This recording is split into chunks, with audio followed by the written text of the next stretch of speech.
Aloha, beautiful person, human being on the planet.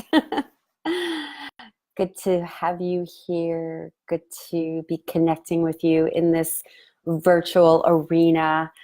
And I hope wherever you are on the planet that you have a magnificent day out like I have. My God, it's so beautiful. Everything is blooming. I know some people with allergies are like dying, but I'm really grateful to see all the beautiful flowers and feel the warmth again and the expansion. I feel everything bubbling up and expanding, and I just think this time of year is precious, and I hope you do too. Um, so. Big topic today. Big topic today. I hear this often. I get this question so often from my clients. Um, should I call him or should I wait? Should I make a move or shouldn't I? I was told that after a date you shouldn't call right away. Is it true that men should be doing the chasing? Or I'm a woman, I want to be chased, and I'm not going to pick up the phone and reach out and ask him for a date. Oh, I saw this really great guy and I'd really love to connect with him, but I'm not making the first move. I mean, I hear so many of these things over and over again. Hey, Paul, good to have you here. So there's so many nuances to dating. And I've got to say, from my experience, this time of life, midlife, it's like a whole new world. Aside from the fact that most of us in midlife are just like learning the whole concept of swiping. Swipe left, swipe right. And we're navigating uncharted territory because maybe we've been in a relationship for 15, 20, 30 years, and we're suddenly fresh out the gates and we're like, I don't know what to do. But there's this theme that I see over and over again with should I or shouldn't I? Should I make this move or shouldn't I make this move?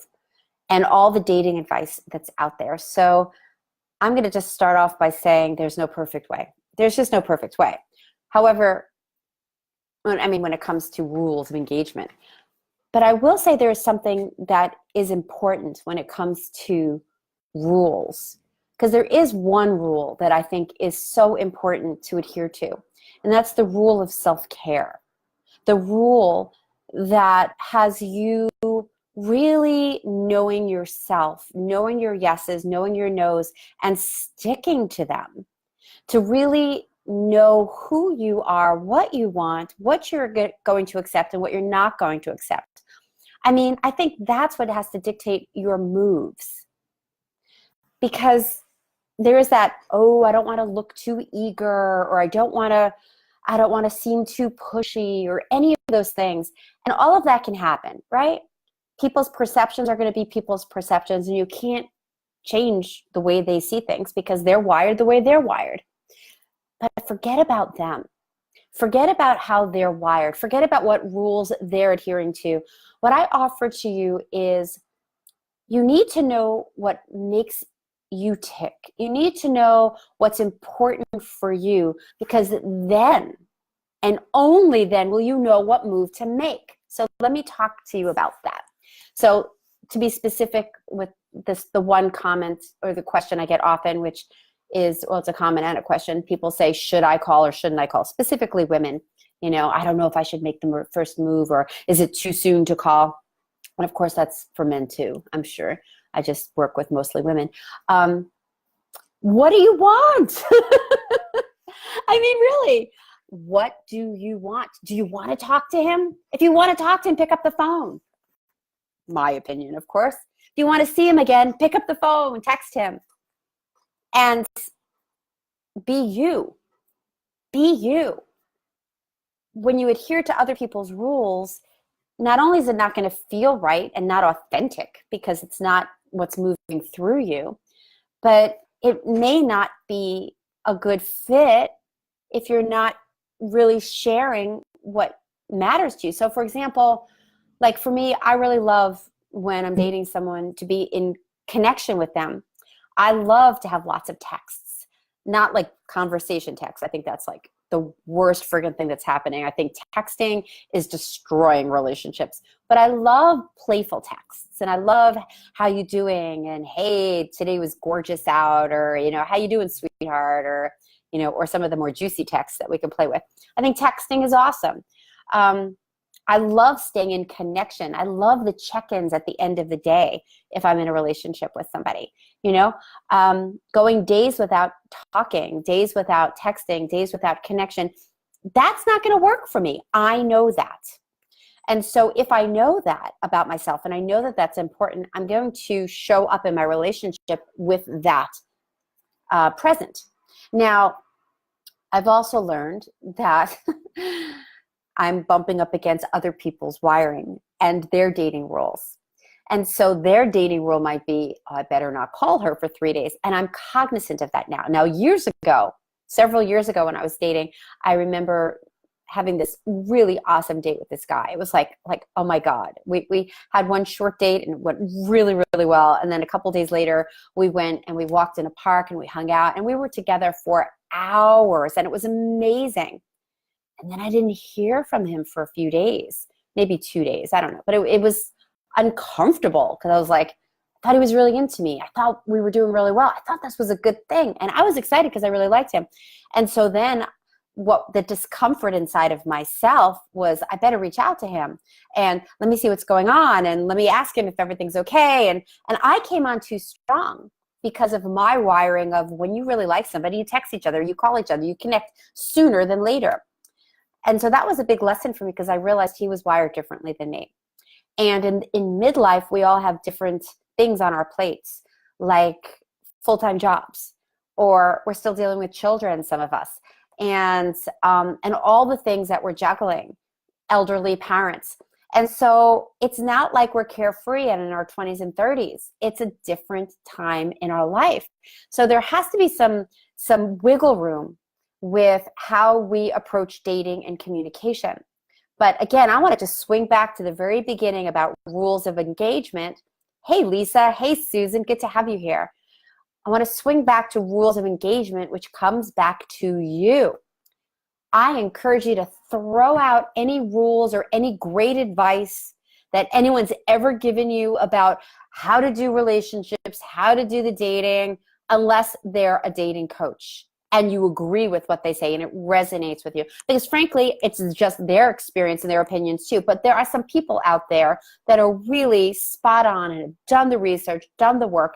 And if you connect with them and you really like what they say, then, follow what they have to say. But unless it's somebody like that, I'm going to encourage you to stop listening to your friends. Stop listening to all these people that are telling you what to do and what not to do. Unless they have a friggin' awesome relationship life, love life, and they kick ass in the dating world, then you might want to listen to them. But still, it's about you. It is about you. So if it's important for you to have a lot of attention and connection, and the person you're with it's like pulling teeth to get them to respond, it might be because they're really busy and you might need to give them some space, especially in the beginning, because they might have a lot on their plate and it might have nothing to do with whether they're into you or not.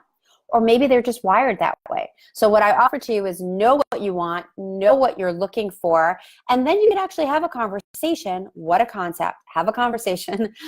Have some communication with the person if you really like them and you have had that initial connection and that initial period where you're like, oh, this is somebody I'm seeing now. To let them know what's important to you. Hey, it means so much to me when at the end of the day we have our little texting and we get on the call and for a minute before we go to bed and we have that downtime with each other. I love that. And when we don't do that, I feel sad. Can we do that? Is that something we could do? Let them know what matters to you. Or if somebody is constantly texting you and calling you and you don't have the time or you're not wired like that, important to let people know, I need to let you know that I'm not a big texter, and frankly, I need some space. I don't really like to connect with people on a regular basis, day-to-day basis. The other person is going to need to know that too. So rules, throw them out. Throw out the rules. Throw out what you think you should or shouldn't be doing. Because at the end of the day, all those shoulds have been handed to you. All those rules have been handed to you. I remember this time so many years ago, I was in therapy, and I remember this like big aha moment where I was shooting on myself so much. And my therapist at the time said, you know, this is the book of rules of your mom. This is how she does her life. Just because she does her life this way and believes this way doesn't mean you have to too. Now it seems almost like ridiculous that I didn't even see that, but I didn't. I was trained by my parents, by my culture, as you have been, to show up in a certain way. And there's a lot of shoulding that goes on. And so we need to stop and pause and look at how we're wired and whether it really is us the way we want to be, or is it something that we've been told we have to be, how we should be showing up. And to me, that's what we have to do with the dating world as well. You need to know what floats your boat, what are deal breakers, what are must-haves, and then communicate it to your potential partner. And maybe not on the first date, maybe not on the second date. If you can't hold that energy until you get a little bit more established, that's you. You need to learn how to take care of your heart and take care of your energy while you're dating. I mean, I hear so many people go, oh my God, it's so hard out there. There's so much rejection out there. There are tools to help you navigate the bumpy waters of dating, to streamline dating so you're not putting yourself out there and getting exhausted and dating the same person and, you know, the same person over and over again, but they look different, but they're the same. I mean, it's such a waste of friggin' time. Our life is ticking by, and it's painful too when we're putting ourselves out there and it's not working out. So you must learn, in my opinion, how to take care of yourself while you're in this arena. And if somebody disappears on you, to be able to take care of your heart. And if you want to speak with someone, to pick up the phone because you want to speak to them and be able to know from that deep sense of who you are, what you want, to take those next steps. I mean, that's what I teach my clients. That's what I do in my program. I mean, we do a 9-month program called Find Fabulous Love Immersion, where we look at the wiring, how hard we are on ourselves. Where is this fear coming from? Why are we making these decisions that we're making? Why are we feeling so distraught when somebody ghosts us? Or, oops, almost lost the computer. Or why we get so sad when things seem to crash and burn when they haven't even been established yet. Like, wow, I really like this person. I had one date, and why am I so upset that he didn't call me? Like that's you. That's the healing that you need to do for you. And the more you get you right, the more you're in alignment with who you are, the healthier, more vibrant relationship you're going to call it to match you. So do you right, know you, and then bring it into your relationship. There are no friggin' rules. In dating, like the how-tos of dating, there are some good suggestions, but at the end of the day, what works for you? What makes you happy? What are your needs? You need to know that, you know? And if you're a woman and you're single and you're in the dating world or you're looking for love, I'm gonna invite you to join me next weekends. Most of you know that I have this 2-day event. I have free tickets for you for this event, the Find Fabulous Love live event that I have. It's 2 days where not only are we going to be looking at your shoulds and why you're wired the way you are and what you're really wanting for yourself, but I've got dating experts that are coming, relationship experts coming, and some other amazing presenters to help you navigate these really strange waters at this stage of life, because territory is so completely different now. So we need to learn how to do that. So if you want a free ticket, you can go to coachjuniemoon.com/tickets. There's a small seat deposit, but you get it back when you come. And we can dive in. It's next weekend. It's going to be a freaking blast. Next weekend, like not this coming weekend, but May 4th and 5th, just to be really clear. And it's for women that are in midlife that are figuring this out, because we need to know us. You need to know who you are and what you're truly wanting for yourself at this stage of life. Because a lot of my clients that I speak to, they have great lives that are a little hesitant about bringing a new person in, and that closes them off and shuts them down because they don't want to lose the great life that they have. It's very black and white, but there's a gray area. They don't have to not have somebody. Oh, I'm doing the double negative there. It's getting confusing. There are people that have great lives, and that doesn't mean that they have to let go of their great life in order to bring a person in, a partner in. There is somebody that can fit what you're looking for, but you need to know what you're looking for. I had a client recently that said, you know, who's going to want me? I only really want to, I don't want to cohabitate. I don't want them over my house every day. You know, I'd love to see him 2 or 3 times a week. And I'm like, there are a lot of guys that would be thrilled about that relationship. So you must start with you. Get in alignment with what's important to you. And sometimes it's really challenging on the heart. Let's be real. Being out there and opening up your heart can feel really vulnerable. If you've been hurt and you've been betrayed, if you've been left, or you did the leaving, whatever it is. I mean, if you're in midlife, you've had some heartbreaks. I know you have. And so this is the time for reflection, to pause and stop and see who you are now and what you're really wanting for yourself now. You must do that work. Otherwise, you're going to keep recreating the same relationships over and over again, calling in the same partner that didn't work in the past, or you're just going to shut down and go, this is too hard. And I don't want that for you. You deserve the love of a lifetime. And so what I offer to you is the love of a lifetime, which is starting with you. Because you get you right, your next relationship will be what I call next level love. But have the next level love be with you first. So if you're a woman in midlife and you're single and you want to know more about this, I have a free ticket for you for my Find Fabulous Love next weekend, May 4th and 5th being next weekend, not this weekend. And you can join me in New Jersey. And for those of you out of town, it's at the Marriott, and it's pretty reasonable. And there's another hotel down the road if you want to go for a little bit less. But there's absolutely no reason for you not to come. It's going to be an amazing, amazing weekend. I have a free ticket for you, and we are going to dive in and get you some movement, have you feel inspired again for love, and have you know how worthy you are of love, and dating tools from dating experts. So you can go to coachjunimoon.com/tickets, put your small seat deposit down, you'll get it back, and join some amazing women on this weekend so that you get you right, and then dating isn't going to be so exhausting, so scary, so painful, and we could do it together. Because you know it definitely can wear on you, right? And it can feel really hard sometimes, and you don't have to do it alone. So to recap, for Wendy, who just joined us, and Lisa, who just joined us, welcome. There are no rules. There's no perfect way to do the dating, but there is one major rule, and that is to know yourself so that you know what you want, and then you come from that place. Because if something's important to you and you don't listen to yourself, then it's going to hurt and it's not going to feel good. And Jacqueline, welcome to the party. And we're finishing right now, so it's going to stop right now.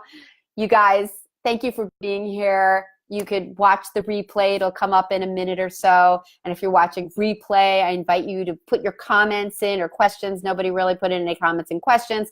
So if you have any questions, or if you want to reach out and talk to me privately, please reach out to me. And if you like this, please like it. Thank you, Jacqueline. Like it, share this message if it resonates with you, if you know of somebody that really could use this advice about dating. And much love to you. And that's all I got for today. Until next week, Tea Time Tuesday. Over and out. Ciao.